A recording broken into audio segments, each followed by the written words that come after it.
வணக்கம். வாங்க இன்னைக்கு பேபி கார்ன் மஞ்சூரியன் எப்படி பண்றதுன்னு பார்க்கலாங்க. பேபி கார்ன் எடுத்து வச்சிருக்கேன் பாருங்க. அதை நம்ம உரிச்சு எடுத்துக்கலாம். பாருங்க, இப்படி வச்சா உரிச்சா வந்துடும். உரிச்சதை வாங்குறதோட இதை மாதிரி வாங்கி நம்மளே உரிச்சுட்டா ஃப்ரெஷ்ஷாக இருக்குங்க. உரிக்கிறது ஈஸி தான்.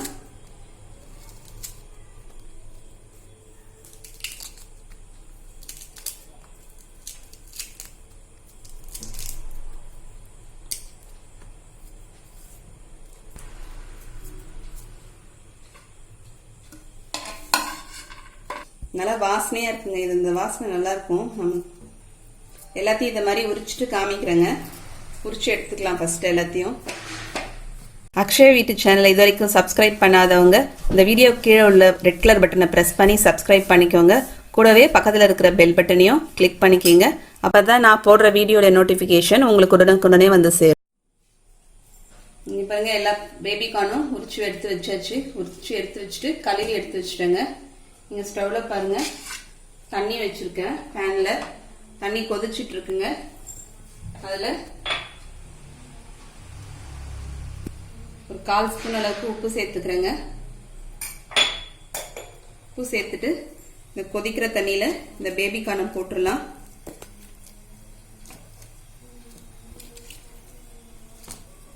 போட்டுட்டு ஸ்டவ் ஆஃப் பண்ணிடுறேங்க. ஆஃப் பண்ணிட்டு இது ஒரு 2 நிமிஷம் இருக்கட்டும். 2 நிமிஷம் கழிச்சோடனே தண்ணியில இருந்து இந்த பேபி கார்னை எடுத்துட்டு கட் பண்ணிக்கலாம்.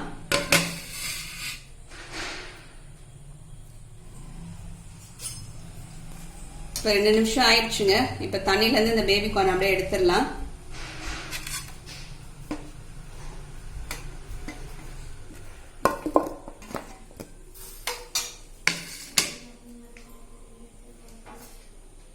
எடுத்துட்டு இதை கட் பண்ணிக்கலாங்க. இங்க பாருங்க, பேபி கார்னை இப்ப இந்த மாதிரி கட் பண்ணிக்கலாம். ஒன்று 4ஆ கட் பண்ணிக்கலாங்க. என்கிட்ட 2 பெருசு இருந்துச்சு, அதை 3ஆ கட் பண்ணிட்டேன். இந்த மாதிரி எல்லாத்தையும் கட் பண்ணி எடுத்து வச்சுக்கலாம். இப்போ பாருங்க, பேபி கார்ன் கட் பண்ணி எடுத்து வச்சிருக்கோம்ல, அதை பவுல்ல போட்டாச்சு. இப்போ அதுக்கு மாவு கலந்துடலாம். மைதா மாவுங்க. இந்த டேபிள் ஸ்பூனால 1 டேபிள் ஸ்பூன் அளவுக்கு மைதா மாவு சேர்த்துக்கிறேன். இது கார்ன்ஃபிளவர் மாவுங்க. இதுவும் அதே அளவே சேர்த்துக்கலாம். அதுவும் 1 டேபிள் ஸ்பூன் அளவுக்கேங்க. இது ரவை எடுத்து வச்சிருக்கேங்க. இது 1/2 டேபிள் ஸ்பூன். இந்த ஸ்பூனாலே 1/2 டேபிள் ஸ்பூன் அளவுக்கு ரவை சேர்த்துக்கலாம். ரவை சேர்க்கறதுனால நமக்கு கிறிஸ்பா இருக்கும்.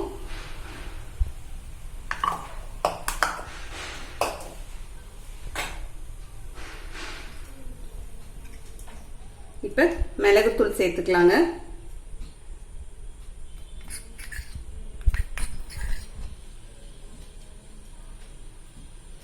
மிளகுத்தூள் ஒரு 2.5 ஸ்பூன் இந்த ஸ்பூனால சேர்த்துருக்கேன். உப்பு நமக்கு தேவையான அளவுக்கு சேர்த்துக்கலாம். உப்பு பார்த்து சேர்த்துக்கலாங்க. அதுக்கப்புறம் மேலே சாஸ் ஊற்றி நம்ம கிளறும் போது, மஞ்சூரியன் கிளறும் போது அதுலேயும் சாஸ்ல உப்பு இருக்கும். அதனால பார்த்து சேர்த்துக்கலாம். இது எல்லாத்தையும் ஃபர்ஸ்ட் கலந்து விட்டுக்கலாம். சும்மா இவ்வளோதாங்க தண்ணி தெளிச்சுக்கலாம்.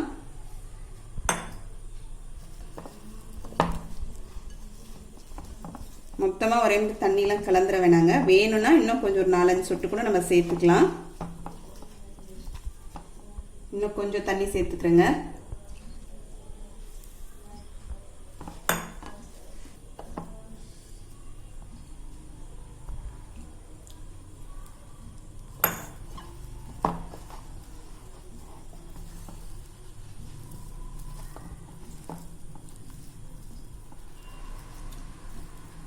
தண்ணி போதுங்க. எனக்கு ஒரு 2 ஸ்பூன் அளவுக்கு தண்ணி தேவைப்பட்டுச்சு. இந்த அளவுக்கே தண்ணி போதும் நமக்கு. இந்த மாவுல இதுல நல்லா பெசரிட்டு இருக்கு பாருங்க. இது கூட இஞ்சி பூண்டு பேஸ்ட் போட்டுடலாங்க. 1 ஸ்பூனு போட்டு அதையும் கலந்துக்கலாம். மாவு உப்பு மிளகுத்தூள்லாம் போடுறோம்ல, அப்பயே இஞ்சி பூண்டும் பேஸ்ட் சேர்த்து கலந்துட்டு அதுக்கப்புறமா தண்ணி தெளிச்சுக்கலாம். நான் எடுத்து வச்சேன், ஆனால் மறந்துட்டேன் போடுறதுக்கு. இப்போ இதை எண்ணெயில் பொரிச்சிடலாங்க. இங்கே பாருங்கள், ஸ்டவ்வில் வானல் வச்சு எண்ணெய் ஊற்றி வச்சுருக்கேங்க. எண்ணெய் காஞ்சிருச்சு. இப்போ நம்ம இந்த பெசரி வச்ச பேபிக்கான இதில் போட்டு ஃப்ரை பண்ணிக்கலாம்.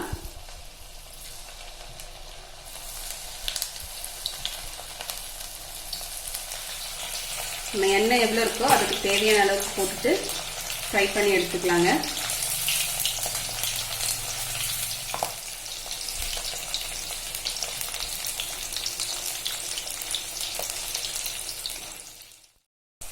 இங்கே பாருங்கள், பேபிகார்ன் எல்லாம் வந்து கலர் மாறி இருக்கு.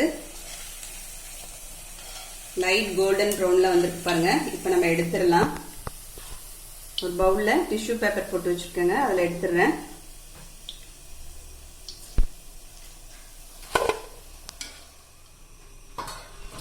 மீதி இருக்கிறதையும் எல்லாத்தையும் போட்டுடலாங்க. மீதி இருக்கிறத எல்லாத்தையும் போட்டுட்டு அதுக்கப்புறம் சாஸ் ஊற்றி நம்ம கிளறிக்கலாங்க.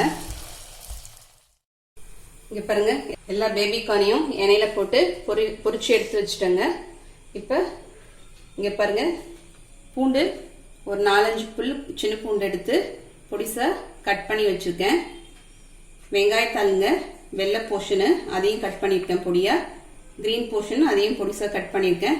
இதுக்கு வெங்காயத்தாள் அவசியம் இல்லைங்க. சாதாரண வெங்காயமும் கொத்தமல்லி தலையும் உங்களுக்கு போடலாம். உங்களுக்கு வெங்காயத்தாள் கிடைக்கலன்னா சாதாரண வெங்காயத்தை பொடியாக கட் பண்ணி மேலே கொத்தமல்லி தழையும் தூவிக்கலாம். அதே மாதிரி நாங்கள் ஒரு தடவை நாங்கள் செஞ்சோம், அதுவும் நல்லா இருந்துச்சு. இப்போ எனக்கு வெங்காயத்தாள் கிடைச்சதுனால நான் வெங்காயத்தாள் சேர்த்துருக்கேங்க. சாஸ்லாம் எடுத்து வச்சுருக்கேன் பாருங்க. இது சில்லி சாஸ், ரெட் சில்லி சாஸுங்க. இதுவும் 1 ஸ்பூன் அளவுக்கு எடுத்து வச்சுருக்கேன். இது டொமேட்டோ சாஸுங்க. இது ஒரு 2.5 ஸ்பூன் அளவுக்கு எடுத்து வச்சுருக்கேன். சோயா சாஸு இந்த ஸ்பூனால் ஒரு 3/4 ஸ்பூன் அளவுக்கு எடுத்து வச்சுருக்கேங்க. இது நல்லா ஒரு டேபிள் ஸ்பூன் ஒரு ஸ்பூன் அளவுக்கு கார்ன்ஃப்ளவர் மாவை தண்ணி ஊற்றி கரைச்சி வச்சுருக்கேன். 1 ஸ்பூன் அளவுக்கு எள்ளை வறுத்து வச்சுருக்கேங்க. வெள்ளை எள்ளு எடுத்து வறுத்து வச்சுருக்கேன். இப்போ பாருங்கள், ஸ்டவ்வில் பேன் வச்சுருக்கேன். அதில் 1 ஸ்பூன் அளவுக்கு எண்ணெய் விட்டுருக்கேங்க. நம்ம பொரிச்ச எண்ணெயிலேருந்தே 1 ஸ்பூன் அளவுக்கு எண்ணெய் விட்டுக்கலாம். இப்போ அதில் பூண்டு சேர்த்துக்கலாங்க.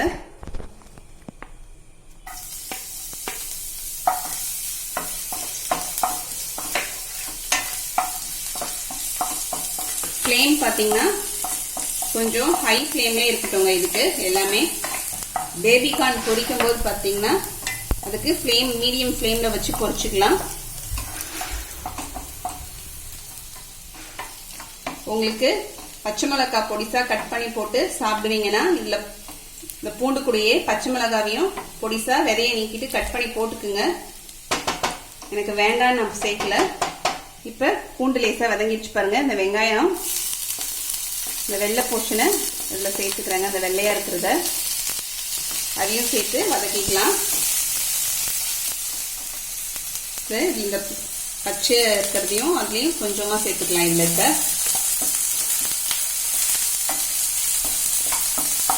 பசங்களுக்கு வீட்லேயே இதை செஞ்சு கொடுத்தோம்னா நல்லா விரும்பி சாப்பிடுவாங்க. ஈவினிங் ஸ்டார்டராக இருக்கும். இது நல்லா இருக்கும் சாப்பிட்றதுக்கு.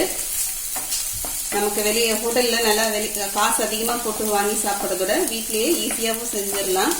இப்போ பாருங்க, எல்லாம் வதங்கிடுச்சு. இப்போ எல்லா சாஸையும் அதில் சேர்த்துடலாம். சாஸ் சேர்க்கும் போது ஃப்ளேம் சிம் பண்ணிடுவோங்க. சோயா சாஸுங்க, ரெட் சில்லி சாஸு,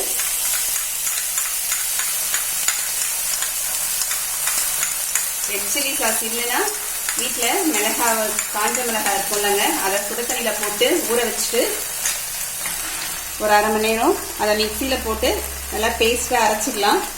அதான் ரெட் சில்லி சாஸு. இது டொமேட்டோ சாஸுங்க. எல்லா சாஸையும் கலந்துட்டு இந்த கரைச்சி வச்சுருக்க இந்த கார்ன்ஃப்ளவர் மாவையும்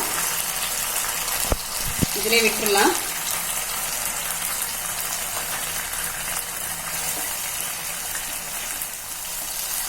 இப்போ நம்ம பொரிச்சு வச்சிருக்க இந்த பேபிகார்ன் இதில் சேர்த்துடலாங்க.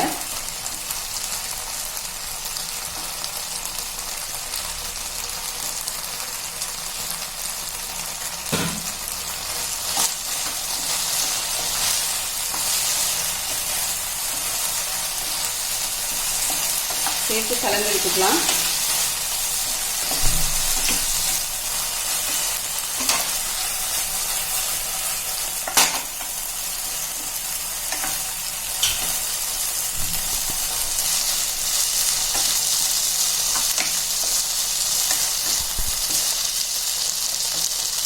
இந்த வெங்காயத்தலை சேர்த்துடலாங்க.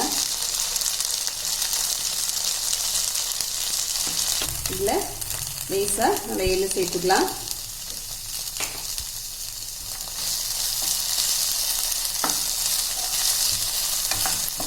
ஸ்டவ் ஆஃப் பண்ணிடுறேங்க. இப்போ ரெடி ஆயிடுச்சு பேபிகார்ன் மஞ்சூரியன்.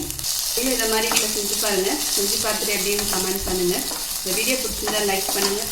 உங்கள் ஃப்ரெண்ட்ஸ்க்கும் ரிலேட்டிவ்ஸ்க்கும் ஷேர் பண்ணுங்கள். மறக்காமல் சப்ஸ்கிரைப் பண்ணுங்கள். கூடவே பக்கத்தில் இருக்க பெல் பட்டனையும் ப்ரெஸ் பண்ணிடுங்க. அடுத்த வீடியோவில் பார்க்கலாம். தேங்க்யூ.